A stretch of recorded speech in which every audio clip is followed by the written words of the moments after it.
ഇനി 9-ാം മണി നമസ്കാരത്തിലേക്ക് പ്രവേശിക്കുകയാണ്. 9-ാം മണി എന്ന് പറയുമ്പോൾ കർത്താവ് ക്രൂശിൽ പെടഞ്ഞ് മരിക്കുന്ന സമയമാണ്.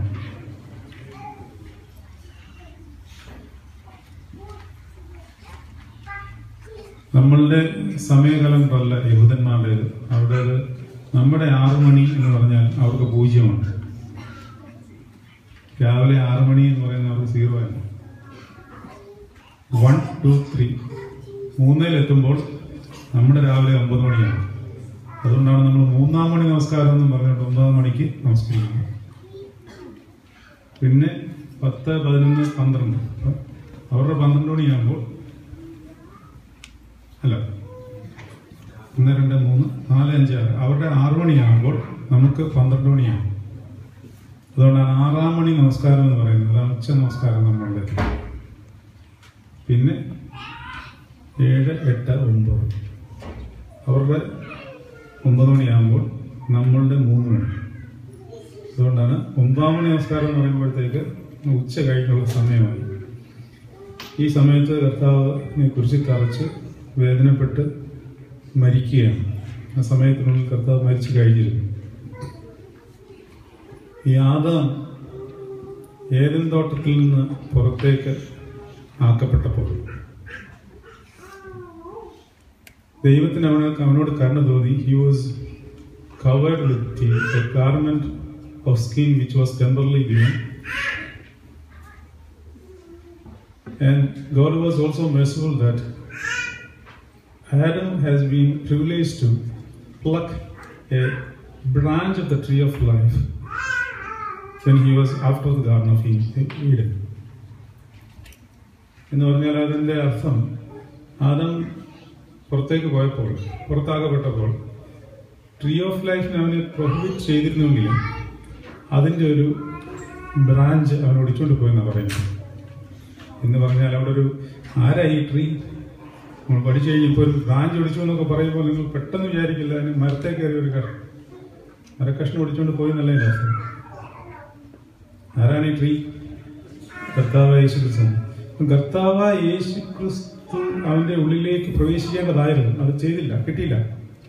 പക്ഷെ പ്രവേശിച്ചാൽ ഉണ്ടാകാവുന്ന ഒരു സൗഭാഗ്യത്തിന്റെ ഒരംശം അവന് കിട്ടിയിരുന്നു എന്നാണ് അതിൻ്റെ അർത്ഥം.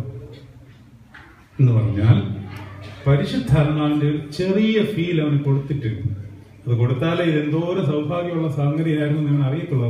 അതിനും കൊണ്ടുകൂടി കൊടുത്തതാണ്. അപ്പൊ ചെറിയൊരു ബ്രാഞ്ച് ഇവൻ ഒടിച്ചുകൊണ്ടാണ് പോയത്. അവന്റെ കയ്യിൽ പരിശുദ്ധാത്മാവിന്റെ വ്യാപാരത്തിന്റെ ചെറിയൊരു അംശം ഇരിപ്പുണ്ട്. അതുകൊണ്ടാണ് അവന്റെ ജനറേഷൻസിൽ കുറച്ച് ആൾക്കാർ തിന്മപ്പെട്ടവരും കുറച്ച് ആൾക്കാർക്ക് നന്മയും കിട്ടി. എന്ന് പറഞ്ഞാൽ പരിശുദ്ധാത്മാവിന്റെ വ്യാപാരം കിട്ടിയത്. ഈ ബ്രാഞ്ച് ഇവൻ കൊണ്ട് ഒരു സ്ഥലത്തുകൊണ്ട് നട്ടു എന്ന് പറഞ്ഞാൽ അതൊരു ട്രീ തന്നെയാണ്.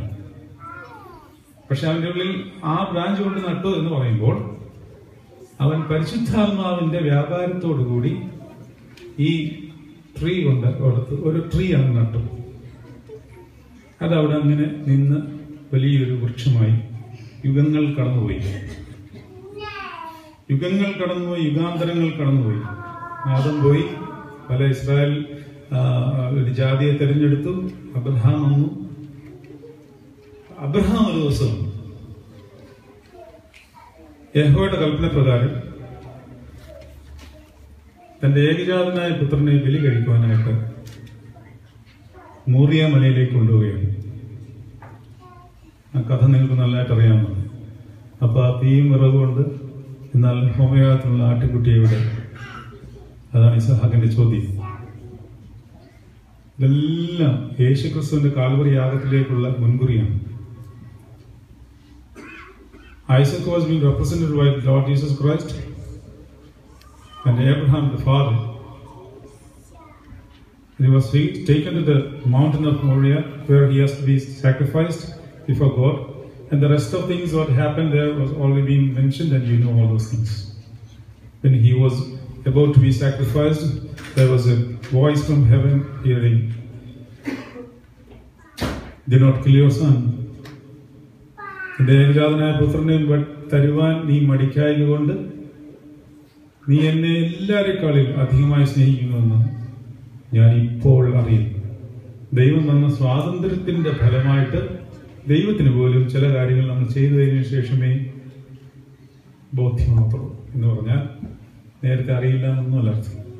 നമ്മളതിൽ നിന്ന് പിൻവലിയാനും അത് ചെയ്യുവാനുള്ള സ്വാതന്ത്ര്യം ദൈവം നമുക്ക് തന്നിട്ടുണ്ട്. കാരണം freedom is an image and likeness of God. ദൈവം മാന്യനാണ്. തന്നതൊന്നും തിരിച്ചെടുക്കത്തില്ല. തന്നതൊന്നും ദൈവം തിരിച്ചെടുക്കത്തില്ല. പക്ഷെ ചില കാര്യങ്ങൾ തരുന്നതിന് മുമ്പായിട്ട് തരേണ്ട രീതിയിൽ തരുവാൻ തക്കവണ്ണം അവൻ അത് പ്ലാൻ ചെയ്യും. അങ്ങനെ അബ്രഹാം മോറിയാമലയിൽ ഇസ്ഹാക്കിനെ ബലി കഴിക്കാനായി കൊണ്ടുപോകുമ്പോൾ, അബ്രഹാമേ, ബാലന്റെ മേൽ കൈവയ്ക്കരുത്, നിന്റെ ഏകജാതനായ പുത്രനെ തരുവാൻ നീ മടിക്കായതുകൊണ്ട് നീ എന്നെ അധികമായി സ്നേഹിക്കുന്നു എന്ന് ഞാൻ ഇപ്പോൾ അറിയുന്നു. അബ്രഹാം തിരിഞ്ഞു നോക്കി. ഇസ്ഹാക്ക് എന്താ സംഭവിക്കുന്നതെന്നറിയാതെ കിടക്കുകയൊന്നുമല്ലായിരുന്നു. എന്താണ് സംഭവിക്കാൻ പോകുന്നത് അവന് വ്യക്തമായിട്ടറിയാം. കാരണം അപ്പ തീയും ചിറകുകൊണ്ട്, എന്നാൽ ഹോമയാഗത്തിനുള്ള ആട്ടിൻകുട്ടി എവിടെ എന്ന് ചോദിക്കുവാനുള്ള യുക്തി അവനുണ്ടെങ്കിൽ അവനെ ബലിപീഠത്തിൽ പിടിച്ചു കിടത്തുമ്പോൾ എന്തിനാണ് അബ്രഹാം അതിന് ഉത്തരം തരാതിരുന്നതെന്നും ഞാൻ തന്നെയാണ് ബലിവസ്തു എന്നുള്ളതും അവന് കൃത്യമായി അറിഞ്ഞുകൊണ്ട് തന്നെ അവനും യഹോവയ്ക്ക് കീഴ്പ്പെട്ട് അവിടെ കിടന്നു. ഈ ഇസ്ഹാക്കിനെ സൂചിപ്പിച്ചത് കർത്താവായിരുന്നു. എന്നാൽ അവിടെ ഇസ്ഹാക്കിനെ കൊല്ലുവാൻ ദൈവം സമ്മതിച്ചില്ല. അബ്രഹാം തിരിഞ്ഞു നോക്കിയപ്പോൾ ഇതാ ഒരു വൃക്ഷം നിൽക്കുന്നു. വൃക്ഷത്തിന്റെ ചുവട്ടിൽ ഒരു ആട് നിൽക്കുന്നു.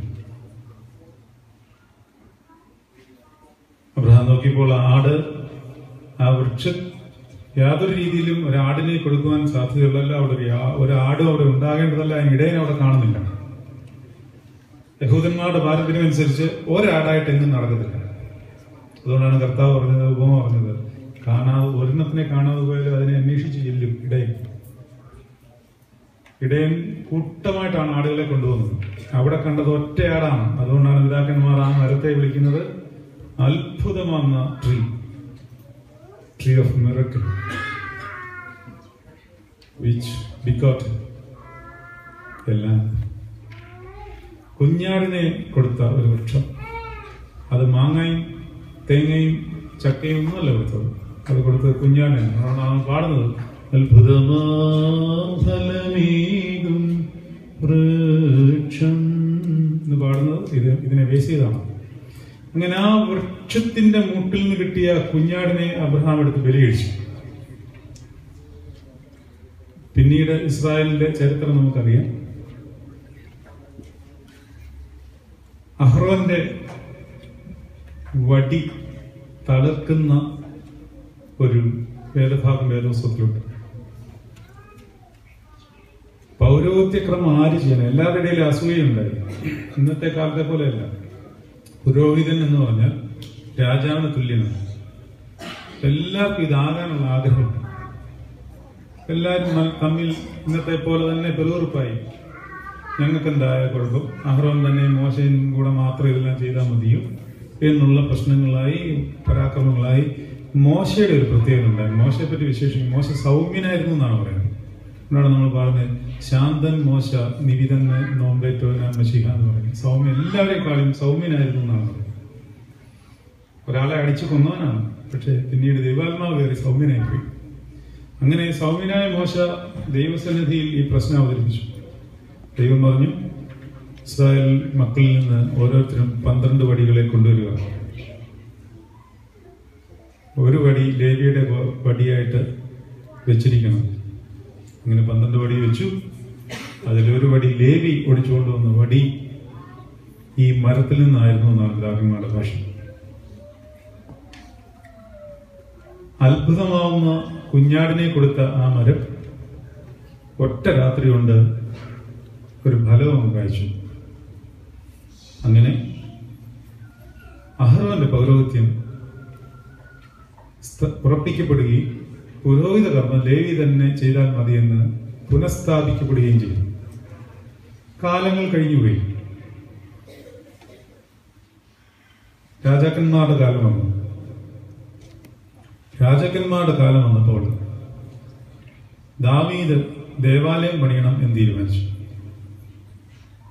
അങ്ങനെ ദേവാലയം പണിയുവാനായിട്ട് ദാവീദ് തുടങ്ങി. പക്ഷേ ദൈവം അതിന് സമ്മതിച്ചില്ല.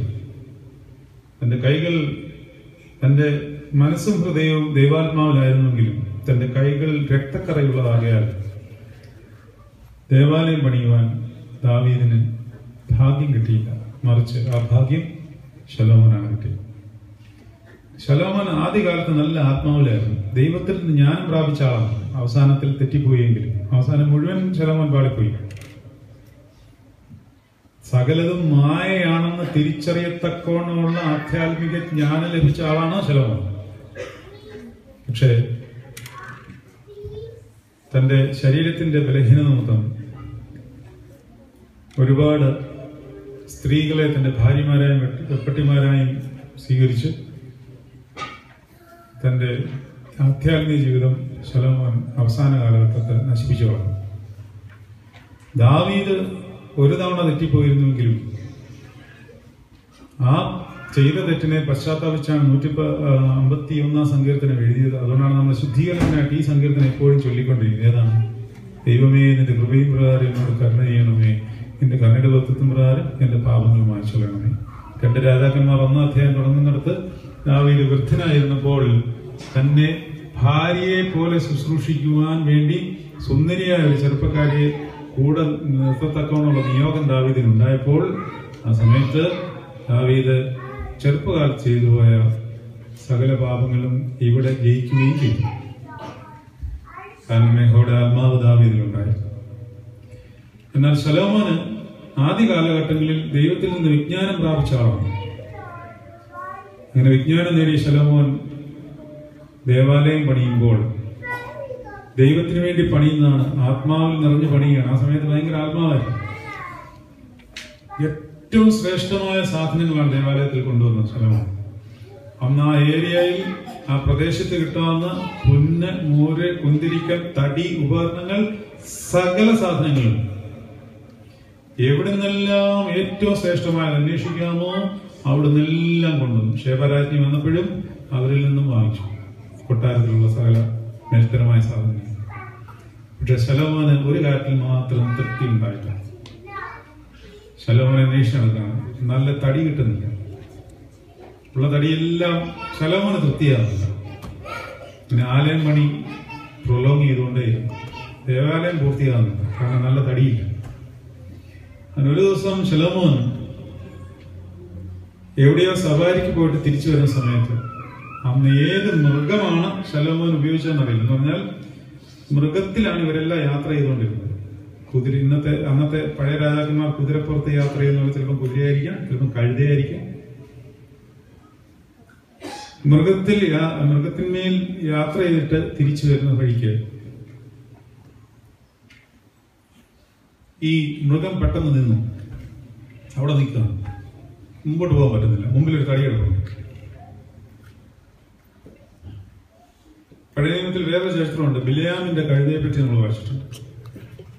ചില പർട്ടിക്കുലർ പൊസിഷനിൽ വന്നു കഴുത നിൽക്കുക, മുമ്പോട്ട് പോകാൻ പറ്റുന്നില്ല. യഹോവയുടെ ആത്മാവ് കഴുതയെ തടയുകയാണ്. പിന്നെ കഴുത സംസാരിക്കുന്നത് വരെയാണ്, നീ എന്നെ എന്തിനാ ഉപദ്രവിക്കുന്നത്, എനിക്ക് മുമ്പോട്ട് പോകാൻ പറ്റുന്നില്ല. ഇതുപോലെ ശലോമോന്റെ മൃഗവും അവിടെ വന്ന് നിൽക്കുകയാണ്. ശലോമോൻ അതിനെ ഏതെല്ലാം രീതിയിൽ പുഷ് ചെയ്യാമോ, മുമ്പോട്ട് ഓടിക്കാമോ അതെല്ലാം ശ്രമിച്ചു നോക്കി. മൃഗം അവിടെ നിൽക്കുന്നു. പക്ഷെ ശലോമോൻ വിജ്ഞാനമുള്ളവനാകിയാൽ, ഞാൻ പറഞ്ഞില്ലേ, ആത്മവരമുള്ളവർക്ക് വിജ്ഞാനമുണ്ട്. പെട്ടെന്ന് കാര്യം മനസ്സിലാക്കും. അതുകൊണ്ടാണ് അബ്രാമിന് മൽക്കീസേദെക്കിനെ പെട്ടെന്ന് മനസ്സിലായത്. ശലോമോന് മനസ്സിലായത് കഴുതയുടെ പ്രശ്നമല്ല, ഈ മൃഗത്തിന്റെ പ്രശ്നമല്ല, ഈ തടി കാരണമാണ് മുമ്പോട്ട് പോകാത്തത്. ഈ തടിക്ക് എന്തോ സ്പെഷ്യാലിറ്റി ഉണ്ട് എന്ന് മനസ്സിലാക്കി. എന്താണെന്ന് അറിയത്തില്ല.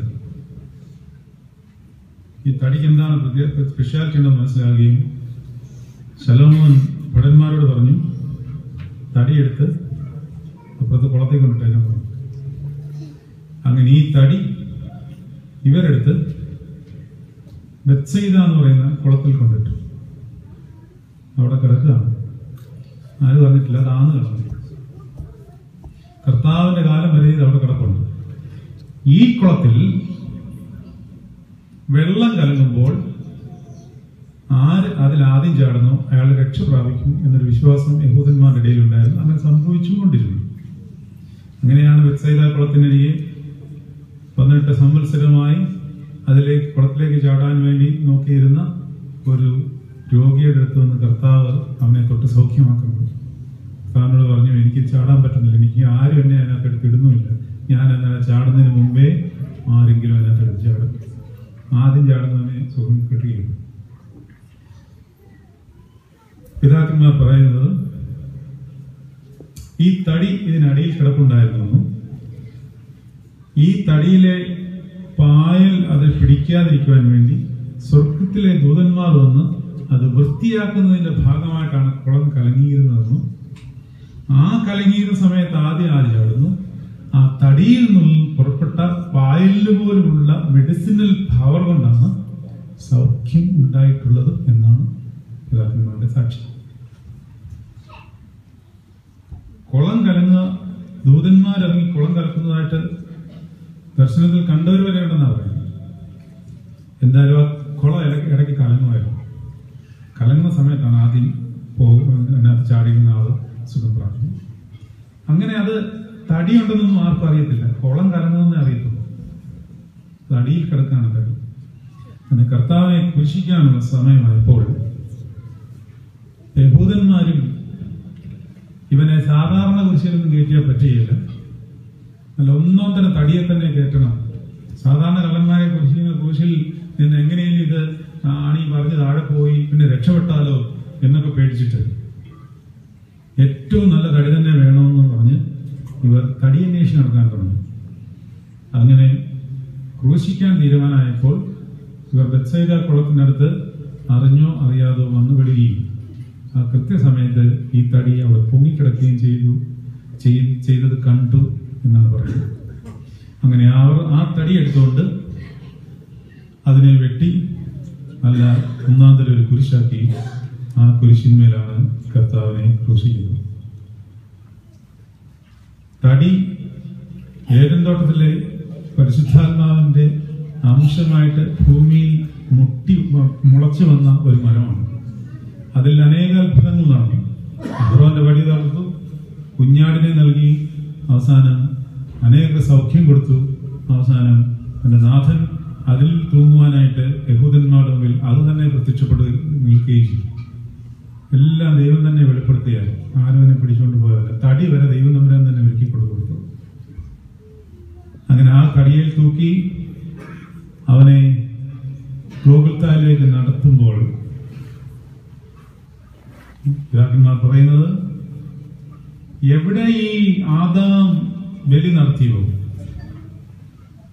എവിടെ അബ്രഹാം ബലി നടത്തിയോ അവിടെ തന്നെ ആദാമിനെ സംസ്കരിക്കുകയും ആ ആദാം എവിടെ സംസ്കരിക്കപ്പെട്ടുവോ അവിടെ തന്നെയാണ് കർത്താവിനെ തൂക്കിയതും. അങ്ങനെ ആ തൂക്കിയതിന്റെ ഫലമായി കർത്താവിന്റെ വിലാപ്പുറത്ത് കുന്തത്താൽ കുത്തിയപ്പോൾ രക്തവും വെള്ളവും ഉതിർന്നു വീണ് ആദാമിന്റെ വായിലേക്ക് ഇറ്റിറ്റ് വീണു എന്ന് പിതാക്കന്മാർ അടുത്ത പ്രമേയം സദറാൽ എഴുതിയിട്ടുണ്ടെന്ന് ശ്രദ്ധിച്ചാൽ മതി. അങ്ങനെ ജീവന്റെ വൃക്ഷത്തിന്റെ ഫലം ആർക്ക് നിഷേധിക്കപ്പെട്ടുവോ അവന് ആദ്യം അത് തിരിച്ചു കൊടുക്കുക. ഏദൻ തോട്ടത്തിൽ പരദീസായിൽ ആദാം നഷ്ടപ്പെടുത്തിയ ആ ശ്രേഷ്ഠമായ അവകാശത്തെ ആദാമിന്റെ വായിൽ തന്നെ കൊടുത്തിട്ടാണ് ദൈവം മനുഷ്യരാശിക്ക് മുഴുവൻ അത് കൊടുക്കുന്നത്. അങ്ങനെ നഷ്ടപ്പെടുത്തിയ പരദീസയുടെ അംശത്തെ തിരിച്ചു പിടിക്കുകയാണ് ദൈവം തന്നെ. അവിടെയാണ് പിശാച് തകർന്നു പോയത്. പിശാചിന്റെ ലക്ഷ്യം വേറെയാണ്. പിശാച് ഇവന് ഈ ഒരു സ്റ്റേജ് കഴിഞ്ഞപ്പോൾ തിന്മയുടെ ശക്തിക്ക് മനസ്സിലായി ഈ രക്ഷാപദ്ധതി വിജയിക്കും, താൻ തകരുമെന്ന് മനസ്സിലായി. അതുവരെയും ക്രൂശിക്കാനുള്ള പദ്ധതി ആസൂത്രണം ചെയ്തുകൊണ്ടിരിക്കുക. കാരണം അവൻ വിചാരിച്ചുകൊണ്ടിരുന്നത് ഇവനെ ക്രൂശിക്കാൻ ഏൽപ്പിക്കുമ്പോൾ ഇവൻ അത്ഭുതകരമായി രക്ഷപ്പെടുകയും യേശുക്രിസ്തു അത്ഭുതകരമായി രക്ഷപ്പെടുകയും ഈ ലോകത്തിന്റെ പ്രഭുവായിട്ട് രാജാവായിട്ട് വാഴുകയും ചെയ്യും എന്നാണ് വിചാരിച്ചത്. അങ്ങനെ ഒരു സാധ്യത യേശുവിനുണ്ടായിരുന്നു. അതുകൊണ്ടാണ് അവൻ ആദ്യമേ പരീക്ഷിക്കുന്നത്. മരുഭൂമിയിൽ കൊണ്ടുപോയിട്ട് സകലതും കാണിച്ചു കൊടുത്തിട്ട് പറഞ്ഞു, എല്ലാം എന്റേതാണ്, നീ എടുത്തു പരിശോധന. കർത്താവിനെ പരീക്ഷിക്കുക എന്നൊക്കെ പറഞ്ഞാൽ നിങ്ങൾ എന്താ വിചാരിച്ചിരിക്കുന്നത്? മൂന്നാമതൊരാൾ ഫ്രണ്ടിൽ ഇങ്ങോട്ട് വന്ന് കൊമ്പൊക്കെ വെച്ചിട്ട് വന്നിട്ട് ഇങ്ങനെ ചോദിക്കുമല്ല. ധ്യാനത്തിലായിരുന്ന യേശുക്രിസ്തു ധ്യാനത്തിൽ നിന്ന് വെളിയിൽ വന്നപ്പോൾ 40 ദിവസത്തെ ഉപവാസം പിതാവിനോട് ചേർന്നിരുന്ന ആ സമയത്ത് ഭക്ഷണം പോലും കഴിച്ചിട്ടില്ല. വെളിയിൽ വന്നപ്പോൾ ആ അവസ്ഥയിൽ നിന്ന് വെളിയിൽ വന്നപ്പോൾ പെട്ടെന്ന് വിശന്ന് ബോഡി ഡിമാൻഡ് ചെയ്യാൻ തുടങ്ങി. ഭക്ഷണം കഴിക്കണം, അല്ലെങ്കിൽ ഇനി ഭക്ഷണമായിരിക്കണം നിന്റെ പ്രധാന കാര്യം. അങ്ങനെ തന്റെ മനസ്സ് ഇങ്ങനെ പറയാൻ തുടങ്ങുന്നു. ഇങ്ങനെ പറയാൻ പോയി കഴിക്കും ഈ മിഷനൊന്നും ശരിയാവില്ല. മൂന്നാമതൊരാളൊന്നും അല്ല വെളി വന്നി പറയുന്നു. കർത്താവിന്റെ മനസ്സ് തന്നെയായിരുന്നു കർത്താവിന്റെ വിചാരം. നമ്മുടെ മനസ്സാണ് നമ്മുടെ വിചാരം, നമ്മുടെ മനസ്സാണ് നമ്മുടെ ദൈവവും. ഇവൻ പറയും എന്ത് ചെയ്യണം, ബോഡി അതനുസരിക്കും. ശരി, കഴിഞ്ഞപ്പം എല്ലാം കണ്ടപ്പം എന്തിനാ ഈ മിഷൻ? നല്ല കാര്യമുണ്ടോ? തന്റെ ഉള്ളിൽ തന്നെ ടെംപ്റ്റേഷൻസ് ഉണ്ടാകുകയാണ്. ഇതിനെല്ലാം ജയിച്ച് മുന്നോട്ട് പോയി കഴിഞ്ഞപ്പോൾ ഒരു സ്റ്റേജിൽ കർത്താവിന് പിന്മാറാറുണ്ട്. കാരണം ലോകം മുഴുവൻ അംഗീകരിച്ചേനെ. കുറച്ച് മിറക്കിൾസ് ഒക്കെ കാണിച്ച്, കുറച്ച് വിദ്യയും പൊടിക്കൈകളൊക്കെ കാണിച്ച് രാജാവായിട്ട് വാഴാമായിരുന്നു. ഇതായിരുന്നു യൂദാ വിചാരിച്ചിരുന്നത്. ഇവൻ പെട്ടെന്നെല്ലാം വലിയൊരു അത്ഭുതമൊക്കെ കാട്ടി വെളി വരും എന്നാ വിചാരിച്ചത്. അതങ്ങ് പാളിപ്പോയി. അത് പാളിപ്പോയതുകൊണ്ട് ഈ ഈവിൽ ഫോഴ്സ് വിജയിച്ചു, അല്ല തോറ്റുപോയി. ഇങ്ങനെ കർത്താവ് കുരിശിൽ കയറും എന്ന് ഉറപ്പായപ്പോൾ സാത്താന്റെ പദ്ധതികളെല്ലാം പാളി. അങ്ങനെ ആദാമിന് നഷ്ടപ്പെട്ട ജീവന്റെ വൃക്ഷത്തിന്റെ കനി അവന്റെ വായിൽ തന്നെ ഇറ്റിറ്റ് വീണ് അവന് രക്ഷ കൊടുത്ത് പരിശുദ്ധാത്മാവാകുന്ന തേജവസ്ത്രം അവനും അവന്റെ തലമുറയ്ക്കും തിരിച്ചു നൽകണം. പക്ഷെ ഇവിടെ വേറെ പ്രശ്നമാണ്. എന്നിട്ടും എന്തേ നമുക്ക് ഇപ്പോഴും പരിശുദ്ധാത്മാവിന്റെ പൂർണ്ണ വ്യാപാരമില്ല. നമ്മൾ പൂർണ്ണമായി വിശുദ്ധ കുർബാനയ്ക്ക് അനുഭവിച്ചിട്ടുണ്ട്. ജീവന്റെ വൃക്ഷത്തിന്റെ ഫലം ഇത് തന്നെയാണ് കർത്താവ് നമുക്ക് തന്നത്. എന്റെ ശരീരം ഭക്ഷിച്ചോളം ഇഷ്ടം പോലെ. പക്ഷേ നമ്മളുടെ ഉള്ളിലെല്ലാം ഇപ്പോഴും അശുദ്ധാത്മാക്കളുണ്ട്. കാരണം ഈ ലോകം ദുഷ്ടന്റെ അധീനതയിലാണ്. അതിന്റെ കാരണം ഇതാണ്: കാൽവറിയിൽ സർപ്പത്തിന്റെ തല മാത്രമേ തകർന്നിട്ടുള്ളൂ. സർപ്പത്തിന്റെ ഒരു പ്രത്യേകതയുണ്ട്. എന്താണ്? സർപ്പത്തിന്റെ അനാറ്റമി പഠിച്ചാൽ സർപ്പം പൂർണ്ണമായിട്ട് ചാവണം എന്നുണ്ടെങ്കിൽ അതിന്റെ വാല് ചാവണം, തല ചത്താൽ പോരാ. ഈ സർപ്പത്തിന്റെ വാലിന്റെ ശക്തി എന്തുമാത്രം ഉണ്ടെന്നുള്ളത് വെളിപാട് പുസ്തകം 12-ാം അധ്യായം 4-ാം വാക്യത്തിൽ എഴുതിയിട്ടുണ്ട്. അതിന്റെ വാൽ ആകാശത്തിലെ നക്ഷത്രങ്ങളിൽ 1/3 ചുഴറ്റി ഭൂമിയിലേക്ക് എറിഞ്ഞു കളഞ്ഞു. വാലിന് ഇത്രയും ശക്തി ഉണ്ടെങ്കിൽ തലയ്ക്ക് എന്തുമാത്രം ശക്തി ഉണ്ടാകും. അപ്പൊ തമ്പുരാൻ അറിയാം, തലയെ തകർക്കുവാനുള്ള ശക്തി മനുഷ്യനില്ല. ഞാൻ എന്തെല്ലാം നിയമങ്ങൾ ഉണ്ടാക്കി വെച്ചോ ആ നിയമങ്ങൾ ഞാൻ തന്നെ പാലിച്ച് ഞാൻ തന്നെ ഇറങ്ങി വന്നതിന്റെ തലയെ തകർക്കുകയേ മാർഗമുള്ളൂ. അങ്ങനെ കാൽവറിയിൽ സ്ത്രീയുടെ സന്തതി സർപ്പത്തിന്റെ തലയെ തകർക്കും എന്നുള്ള പ്രവചനം പൂർത്തിയായെങ്കിലും സർപ്പം ചത്തിട്ടില്ല, തകർത്തതേയുള്ളൂ. എന്റെ പ്ലാനെല്ലാം പൊളിച്ചു കളഞ്ഞു. വാലിന് നല്ല ജീവനുണ്ട്. അതുകൊണ്ടാണ് ഇന്ന് ഈ ഭൂലോകത്തിൽ ഇത്രയും കൊള്ളരുതായ്മകൾ നടക്കുന്നത്. മുഴുവൻ തിന്മയും പോയിട്ടുണ്ടായിരുന്നെങ്കിൽ ലോകം പർദീസായി മാറിയേനെ. ഇത് കർത്താവ് ചെയ്യാനിട്ടല്ല. ഈ വാലിനെ തകർക്കാനുള്ള ഉത്തരവാദിത്വം നമുക്ക് ഏൽപ്പിച്ചു തന്നേക്കാം. കൊലോസ്യർ 1:24. ഇപ്പോൾ നിങ്ങൾക്ക് വേണ്ടിയുള്ള കഷ്ടാനുഭവങ്ങളിൽ സന്തോഷിച്ച് ക്രിസ്തുവിന്റെ കഷ്ടാനുഭവങ്ങളിൽ കുറവായുള്ളത് എന്റെ ജഡത്തിൽ സഭയായ അവന്റെ ശരീരത്തിന് വേണ്ടി ഞാൻ പൂരിപ്പിക്കുന്നു. മനസ്സിലായോ?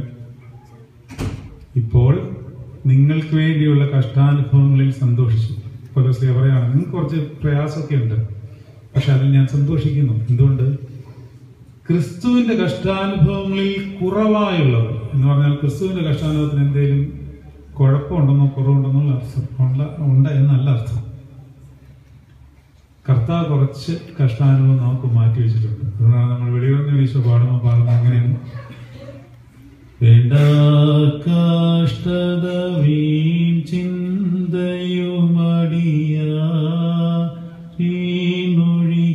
വേണ്ട കഷ്ടത എന്ന് പറഞ്ഞാൽ വേണ്ടാത്ത കഷ്ടതയെ ഒഴിക്കുക എന്ന് പറഞ്ഞാൽ വേണ്ടിയ കഷ്ടത അവിടെ കിടന്നോട്ടെ എന്നാണ്. ഇപ്പൊ ചില കഷ്ടത നമുക്ക് തന്നിട്ടുണ്ട്. ആ കഷ്ടതകൾ സഹിച്ചും തിന്മകൾ വഹിച്ചും കർത്താവ് എങ്ങനെ കാൽവറിയിലേക്ക് കയറിയോ അതുപോലെ നമ്മളും കാൽവറിയിലേക്ക് കർത്താവിലേക്ക് കയറാനുള്ള പാർട്ടേക്കിംഗ് ആണ് ഇപ്പൊ നടക്കുന്നത്. അങ്ങനെ ആ കഷ്ടത നമ്മൾ വഹിച്ച് സഹിക്കുമ്പോൾ നമ്മൾ പാമ്പിന്റെ വാലിനെ കുറേശ്ശെയായി കൊന്നുകൊണ്ടിരിക്കുക. ചെറിയ ഉദാഹരണം പറയാം, വളരെ സിമ്പിളായിട്ടുള്ള കാര്യം. ഒരാൾ നിങ്ങളെ അസഭ്യം പറയുന്നു, കേൾക്കുന്നത് വേദനയാണ്, പെട്ടെന്ന് തിരിച്ച് മറുപടി പറയാൻ തോന്നും. എന്നാൽ ദൈവനാമത്തിൽ അതിനെ സഹിക്കുമ്പോൾ വാലിന്റെ ഒരു അംശം ചത്തു. നമ്മൾ തിരിച്ചു പറയുമ്പോൾ വാലിന് ഒന്നും കൂടെ ഭക്ഷണം കൊടുത്തു.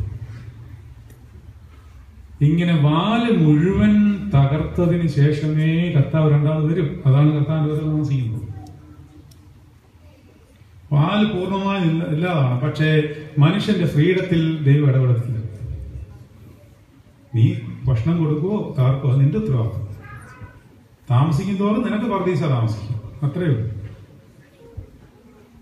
അപ്പോൾ ആദാം എവിടെ സംസ്കരിക്കപ്പെട്ടു, അബ്രഹാം എവിടെ ഇസാക്കിനെ ബലികഴിച്ചു, ഏത് മരത്തിൽ നിന്ന് അഹ്റോന്റെ തടി അല്ലെങ്കിൽ ആ വടി തളർത്ത് പൂത്ത് വരാൻ കഴിച്ചു, ആ മരത്തിൽ തന്നെ കർത്താവിനെ തൂക്കുകയും ആദാം എവിടെ സംസ്കരിക്കപ്പെട്ടോ അവിടെ കർത്താവിനെ തൂക്കി അവന്റെ വിലാവിൽ ഒഴുകിയ രക്തവും വെള്ളവും ആദാമിന്റെ വായിലേക്ക് ആദ്യം ഇറ്റിട്ടിരുന്നു. എന്നിട്ടും പർദീസയുടെ അനുഭവം പൂർത്തിയാകാത്തത് ഈ തിന്മയും ഇവിടെ ഉള്ളതുകൊണ്ടാണ്. ഒരു ചെറിയ ഡയഗ്രമാറ്റിക് റെപ്രസെന്റേഷൻ ഉണ്ട്. ഇതൊരു ഭാവനയിൽ തോന്നിയ സംഗതിയാണ് പറയുന്നത്. അതിനെ ആസച്ചെടുക്കരുത്. ഒരു പെർഫെക്റ്റ് സർക്കിൾ നിങ്ങൾ മനസ്സിൽ കാണുക. പെർഫെക്റ്റ് സർക്കിൾ, 10 സെന്റിമീറ്റർ റേഡിയസിൽ ഒരു പെർഫെക്റ്റ് സർക്കിൾ കോമ്പസ് വെച്ച് വരച്ചത്. പെർഫെക്റ്റ് ആണ്, ഡിസ്റ്റൻസ് കറക്റ്റ്, ഒരു പ്രശ്നവുമില്ല. ഈ സർക്കിളിനെ പർദീസയായിട്ട് നിങ്ങൾ മനസ്സിലാക്കുമ്പോൾ അത് കാണാം. എല്ലാം പെർഫെക്റ്റ് ഫിനിഷാണ്. ആദം പർദീസയുടെ അനുഭവത്തിൽ നിന്ന് പോയപ്പോൾ ഈ സർക്കിളിന്റെ ഷേപ്പ് എങ്ങനെയാണെന്ന് അറിയാമോ? ഇങ്ങനെ കള്ളിമുൾ ചെടിയുടെ മുള്ളുപോലായി, ഒരു ഷേപ്പും ഇല്ല. കണ്ടു കഴിഞ്ഞാൽ ടു awkward. ഇങ്ങനെയായി. ആ സിറ്റുവേഷൻ വീണ്ടും വൾഗറായി. അപ്പോഴാണ് ദൈവപുത്രൻ രംഗപ്രവേശം ചെയ്ത് ഈ കള്ളിമുൾ ചെടിയുടെ വലിച്ചു നോത്ത് ഇതിനെ ഇങ്ങനെ ആക്കിയ സർപ്പത്തിന്റെ തലയങ്ങ് താർത്തപ്പോൾ ഇത് പെർഫെക്റ്റ് സർക്കിൾ ആയില്ല. പിന്നെയോ ഒരു ഏകദേശം ഒരു സർക്കിളിന്റെ പരുവത്തിൽ ഇങ്ങനെയൊക്കെ ആയിരിക്കും. അതാണ് ഇപ്പൊ. ഈ പഴയ ഏദൻ തോട്ടത്തിൽ എന്തനുഭവം ഉണ്ടായിരുന്നു ആ അനുഭവത്തിലേക്ക് നമ്മൾ എല്ലാവരെയും കൂട്ടിച്ചേർക്കുക. എബ്രായർ 11 ലാസ്റ്റ് വായിച്ചാൽ മതി. അന്നേരമാണ് വീണ്ടും ഏദൻ തോട്ടത്തിന്റെ പെർഫെക്റ്റ് പർദീസയാകുന്നത്. അവിടെ പിന്നെ തേജോവസ്ത്രത്തിന്റെ പൂർണ്ണാനുഭവം.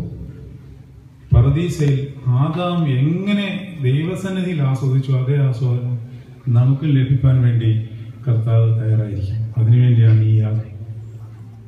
അങ്ങനെ പുതിയ പൗരോഹിത്യ നടപടി നമുക്ക് തന്ന് തന്റെ ദരിശരക്തങ്ങളിലൂടെ പർദീസയെ നമുക്കിപ്പോൾ തന്നിട്ടുണ്ട്.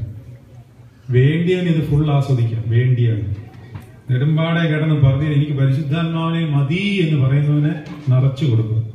അല്ല എനിക്ക് ലോകവും വേണം പർദീസയും വേണം, കുറച്ച് അങ്ങനെയുള്ളവൻ അങ്ങനെ തരും. ചിരിച്ചിരിയൊക്കെ കിട്ടും. പക്ഷേ പൂർണ്ണമായിട്ട് അതാക്കിയെടുക്കാതെ ആരെയും വിടത്തുമില്ല. അതെല്ലാവർക്കും കിട്ടും. ആ പ്രോസസ്സ് കംപ്ലീറ്റ് നടത്തിയതിനു ശേഷം രക്ഷപ്പെടുത്തിയിട്ടേ കർത്താവ് അടങ്ങത്തുള്ളൂ. കാരണം കർത്താവിന് ഒരു സൃഷ്ടി പോലും നശിക്കുന്ന ഇഷ്ടമല്ല. ആർക്കും തിന്മയ്ക്ക് വിട്ടു കൊടുക്കത്തില്ല. നിങ്ങൾ പേടിക്കുന്നത്. പക്ഷെ റെഡിയാക്കി എടുക്കും.